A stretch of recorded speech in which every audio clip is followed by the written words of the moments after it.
Good morning. In case you've just joined, this is Good Morning Uganda, and we are here from 6:30. Welcome to the agenda, where we usually have a guest in studios and discuss issues of national concern.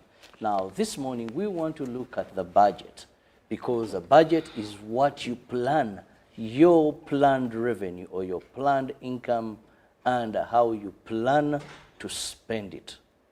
Now, for a country, a national budget is something very critical, because that shows what the country expects to collect and how they plan to spend what they have collected. Now, every sector is yearning to ensure that it is captured in this budget. We've moved in the process because now the budget process begins as early as the first budget, the previous budget is read.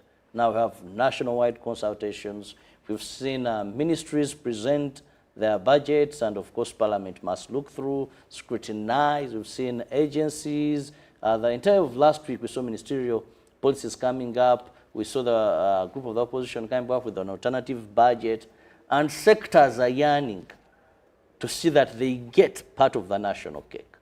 This time around we are looking at a budget of 58 trillion. If I round it at that. And the financial year ending, we've been running on a budget of 52 trillion.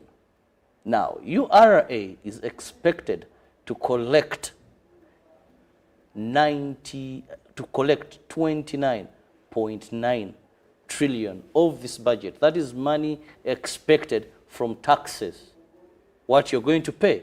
That's why even we saw new tax proposals, a tax on land transaction, a tax on cement, a tax on money transactions, and we saw a tax on fuel. All these is to say that they get more money.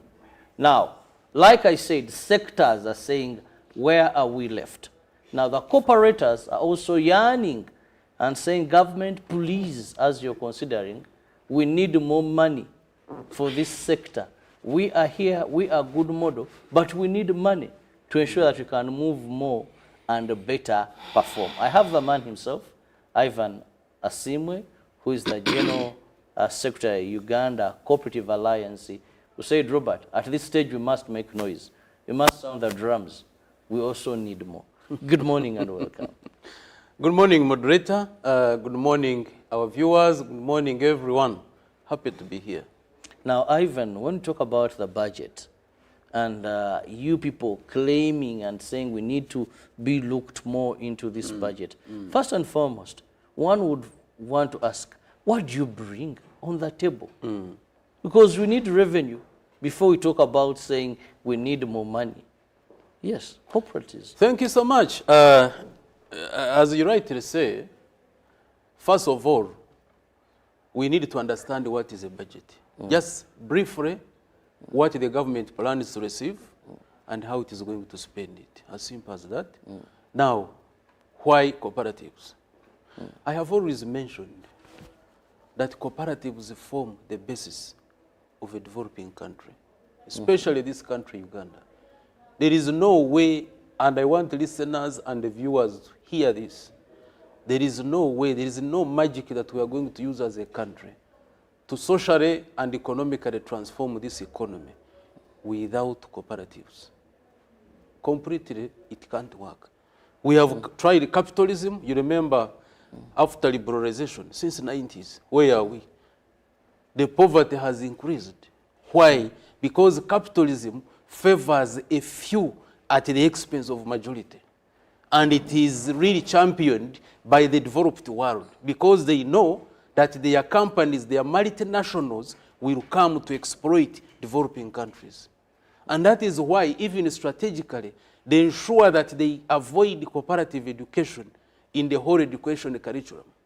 They try to teach capitalism. Just go to economics, capitalism. Go to commerce, capitalism. So they start from down because they know once cooperatives flourish in a developing world, they will control their economies. Like it is in Europe and America. I've been mentioning this. You go to Germany, you go to France, go to Norway, go to whichever UK cooperatives, go to Asia Pacific, South Korea, Malaysia cooperatives, India cooperatives, go to America, same story. Now, and those cooperatives of theirs, because they are too big, they now form companies which become multinationals, and these multinationals come here. So they make money and take the money back to their economies, and the money is shared through cooperatives. Now, back here, I'm very happy with the government. If you have to look at, let's say, how much government has invested in the cooperatives, and the way government has adopted the cooperative model, I think we're on the right track. Look at PDM. Much as people criticize it, much as it has implementation challenges, but the issue is, have you started? So much money of the budget. Yes, so much money. PDM. So that's why I give credit to government for this innovation, ensuring that the PDM is there, which is the parish development model circles at every parish, and almost over 1.1 trillion goes there every year. That's a lot of money. Then you go to Emyoga, same story. Then you go to compensation of cooperative unions, much as also there are some issues, but government has done its part. So we cannot fail to give credit to government as cooperatives. However, we need now to move a step. How do we support these cooperatives like other countries have done? Go to Brazil. Even in the constitution of Brazil, they emphasize support of cooperatives. In their constitution, most of the articles, they emphasize support to cooperatives. Why? Because if you are to look at the exports of Brazil, majority of them are agricultural based, coffee and others. Now, still we have to look at their economy. Over 3/4 of the farmers, the money that comes in is from 3/4 of the large-scale farmers. But they are only composed of just 10% of the entire farming community. So it means that the 90% are smallholder farmers. So in order for you to support this sector, they support cooperatives. They make sure that these smallholder farmers are aggregated in cooperatives, government supports them, and they are able to tap into the market, the entire value chains. You go to Korea, same story. Now here, Ivan, we are looking at figures. We are looking at money being put. And when you look at our budgets, consecutively, money going into poverty alleviation by the NRM government has been increasing, not reducing. This time around, you look at over $1 trillion that still is going into this sector. So when we talk about calling for more funding, in which direction? Haven't you had enough and you've just misused this money? Because let's be very honest, we've seen a lot of initiatives using the cooperative model. And I want to say this because we don't know if it's been used to the latter or something similar to it. But still the model. When we talk about youth livelihood, when we talk about yoga, circles, our brothers and sisters, are cooperatives, not so? Yes. And this is where government has put a lot of money in circles. Do you believe the money being given to you as cooperatives in our budgets has been put to proper use before you claim for more? Unfortunately, all of the previous models that you are talking about have not been adopting the cooperative model. And that is why we called upon government. And that's why I'm giving it a credit. Because it is now that the government really realized that supporting these individuals will not help. So they now came up with these models, the PDM, the Myoga, and the others. Much as there are some implementation challenges, you can never be clean all through. But at least coming up with this model is of recent, not the past. So why we are saying this, Bana Chirabo, it's not a matter of creating a revolving fund and you take money there at the parish level. No. You must build the structures and systems. You can put money. It's not like you just earning your salary and you keep putting it on your account. You must think, how am I going to use this money to multiply it? I will tell you, if government adopts a very good strategy, you see this money they are putting in the cooperatives, this money can be recouped as fast as possible, and the economy is able to move. Why? Because you are bringing many people in the money equation. The 39%, according to UBC, comes into the money economy. But previously, they have been using the other models, whereby individuals, like you are talking about the Youth Livelihood Fund, they would put money in banks, and then the youth would come and apply individually. But here, I think government realized that in order to bring many people in the equation, then support the cooperative model. Now, what are we saying? But still, even in this, they'll target a group of 5 up to 10 under Myoga. No, those are not cooperatives. A cooperative idea is different, and the cooperative has a minimum number of 30 people, and it must be registered by the Registrar of Cooperatives, and it must be guided by the Cooperative Societies Act, Cap 112. So any other group, I don't speak for them because I don't know their ideology. I talk for the cooperatives. Now, this is why I'm saying for now, government is using the cooperative model. Previously, maybe it was the group methodology, but the groups are not sustainable.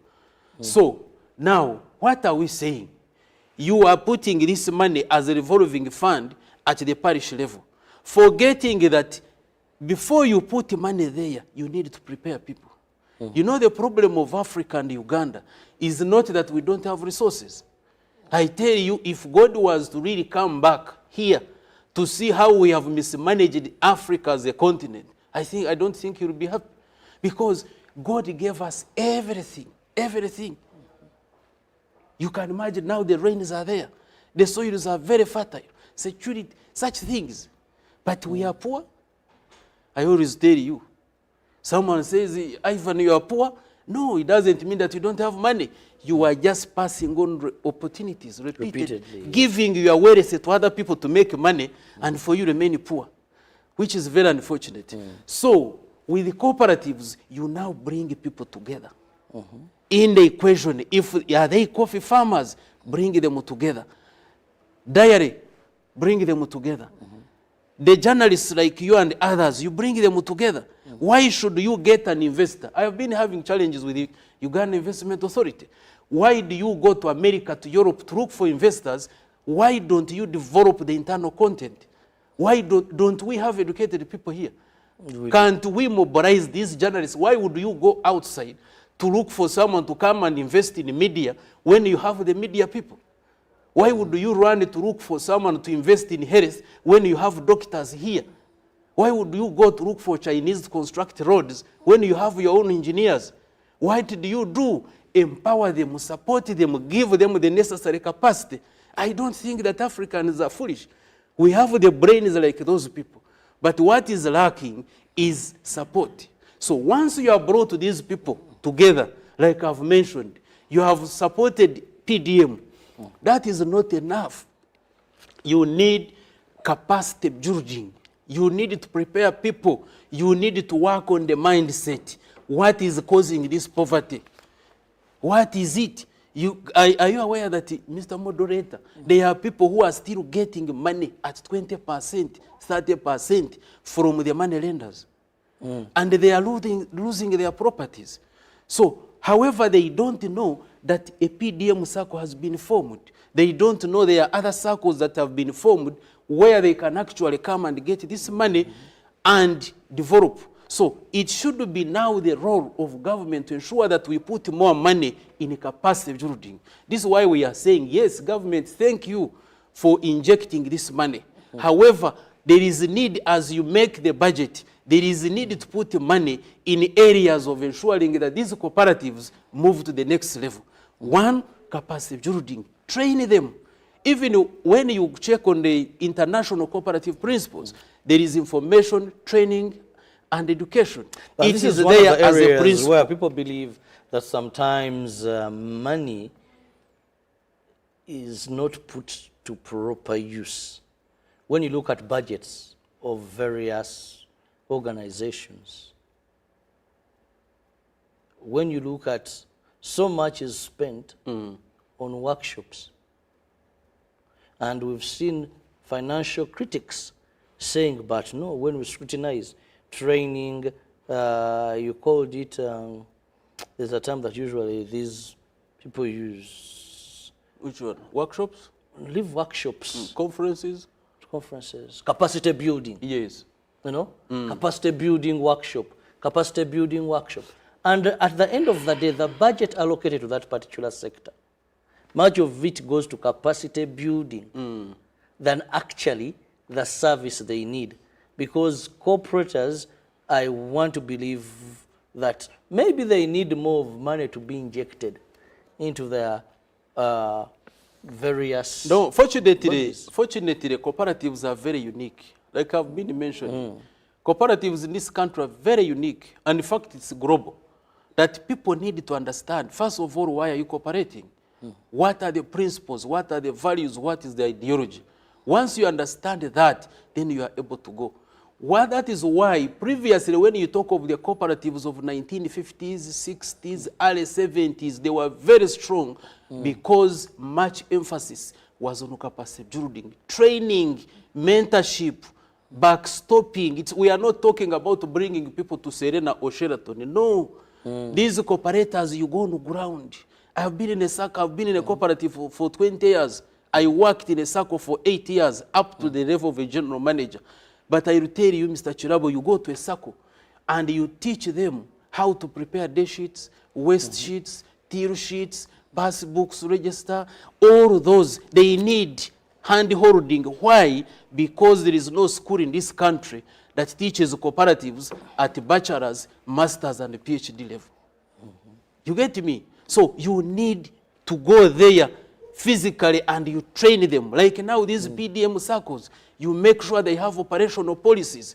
The human resource policy, the savings policy, the credit policy, the bulking and production policy, the marketing policy, all of those, the governance policy, the supervisory policy, the vetting policy, there are so many. And how many people know how to make those ones? Because they have not studied them. So that is why government, yes, good you have put money here, but these cooperators, these cooperatives that have been formed, they need those policies in order for them to operate very well.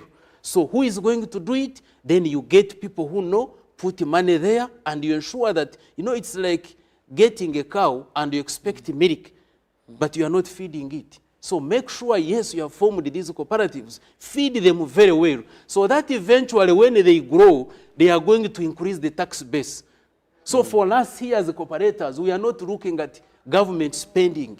We are telling government, spend it today and get more money in the future. Because if these cooperatives came together and they are supporting very many members, they are supporting very many businesses, then that is a tax revenue for the side of government. So you are investing, but you shall recoup a lot of money. Because cooperatives are here to stay, they are not going to take the money out of the country. That is the beauty with cooperatives as opposed to capitalism. Because these investors, after making profits, all the money will be expatriated. Yes. But if these cooperatives are empowered and they have the money here, they are controlling businesses, then they help you to develop the economy. Number two, you need to support the commercial officers. You know, Chirabo, we have commercial officers on the ground. They are there. They are there. Yes, last year we trained them. Yes. Over 500, 600 commercial officers, every district in the country. A district, a city, a municipality has a commercial officer. And there is a district commercial officer plus the staff. The municipal commercial officer, the staff. The city commercial officer with many staff. Now, all of these people, they are the ones who supervise, who mentor, who audit, who do everything for these cooperatives. So for them to be able to do their work, they need capacitation and facilitation. So all of that, we tell government, as you budget, focus on that one. Because these are the people, these are the foot soldiers on the ground who are going to help us to support these cooperatives to grow. Another thing, you need audit and supervision. Now, remember, you have put money in a cooperative, but you need efficiency and effectiveness. You want to ensure that there is value for money at the end of the day. So you need now to empower that department of audit and supervision.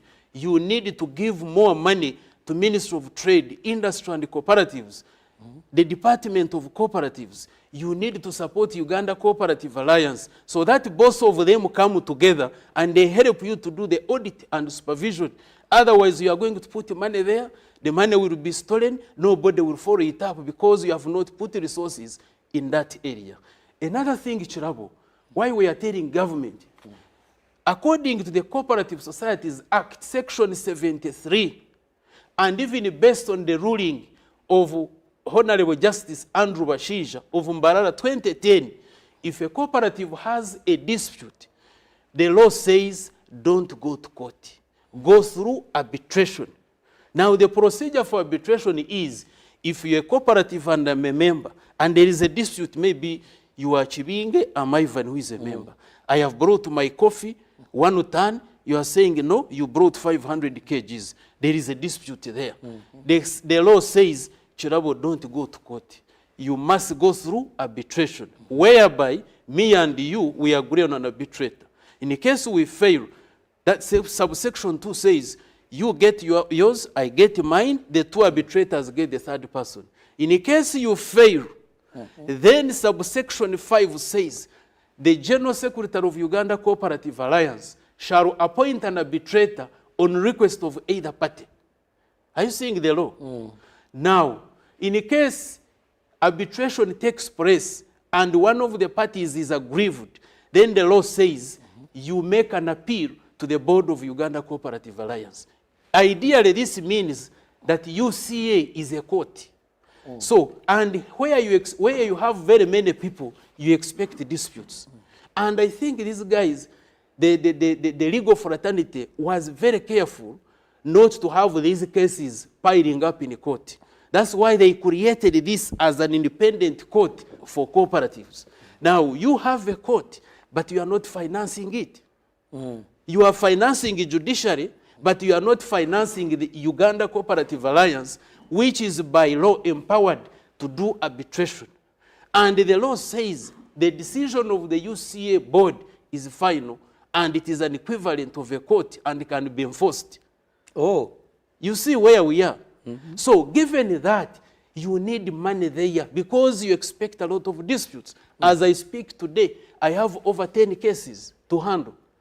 Now, what do we do? Because there is no budget for that, we require the parties to pay. And eventually, whoever loses the case, you compensate the other. But there are some instances where a cooperative is very unable, it's unable to pay. And eventually, they are just there stuck. Now, viewers, if you are a cooperative and you have a dispute, apart from loan default has been removed for circles, but previously it was also there.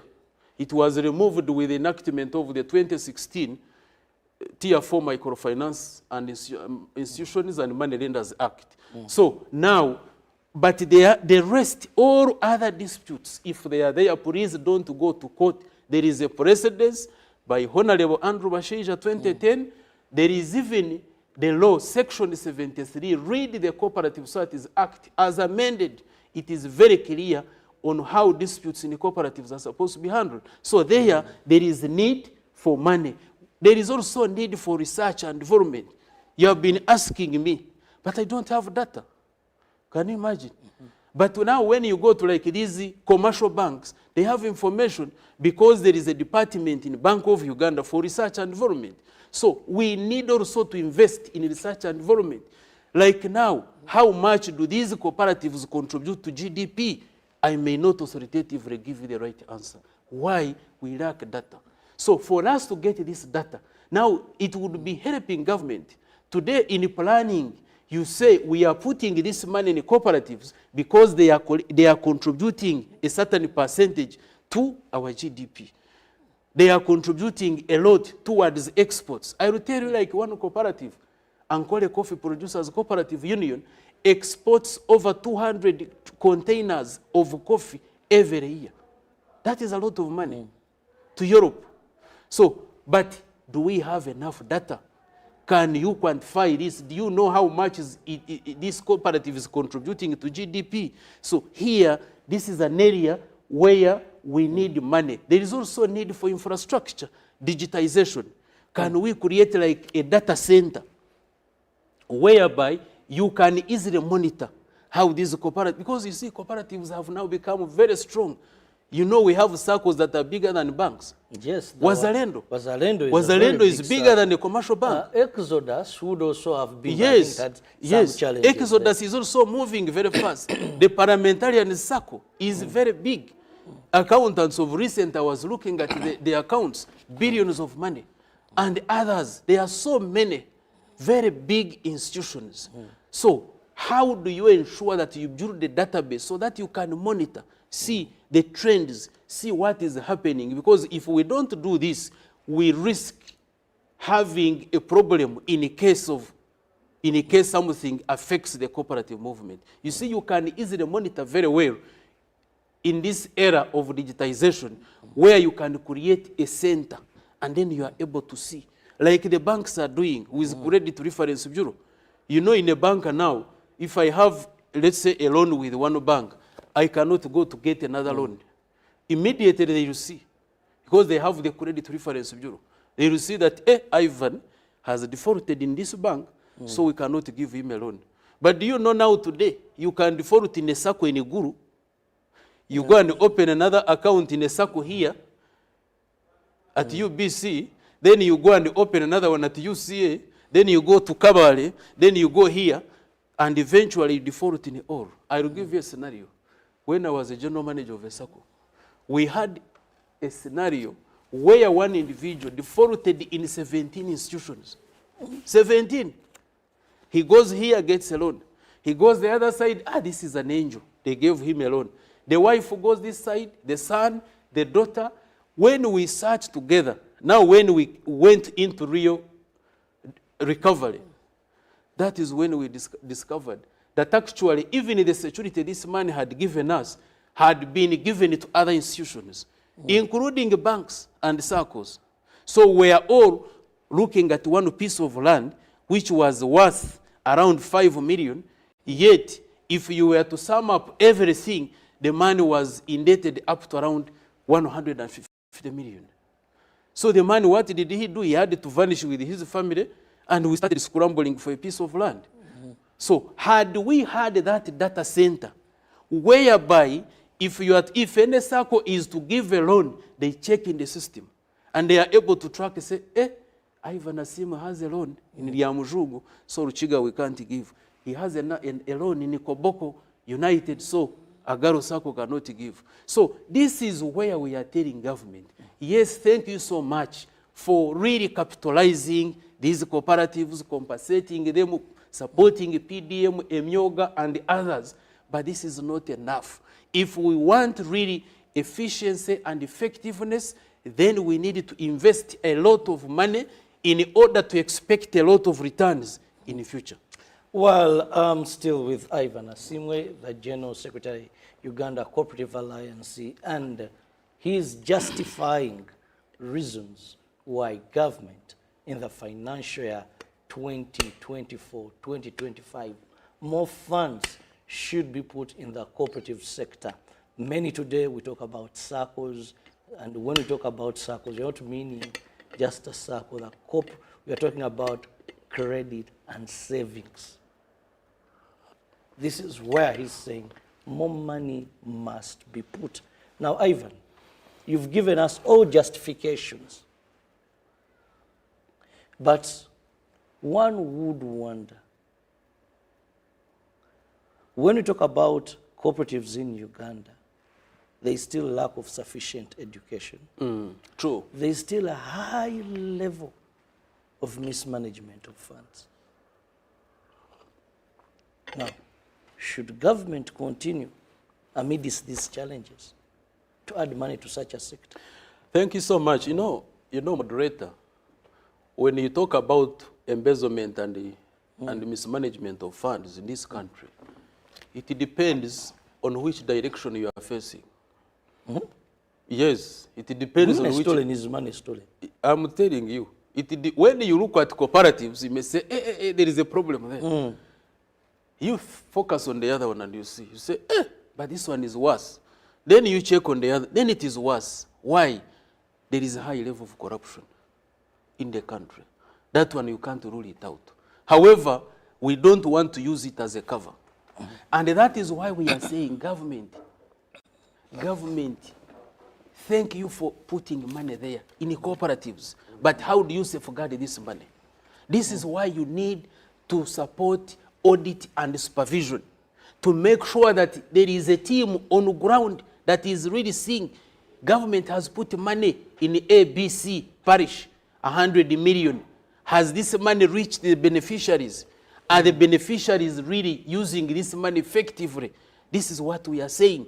Empower the commercial officers. These are our foot soldiers on the ground. Every district, city and municipality, they are there. They are doing work every day, Monday to Monday. They are there doing the work, supervising, auditing, training these cooperatives.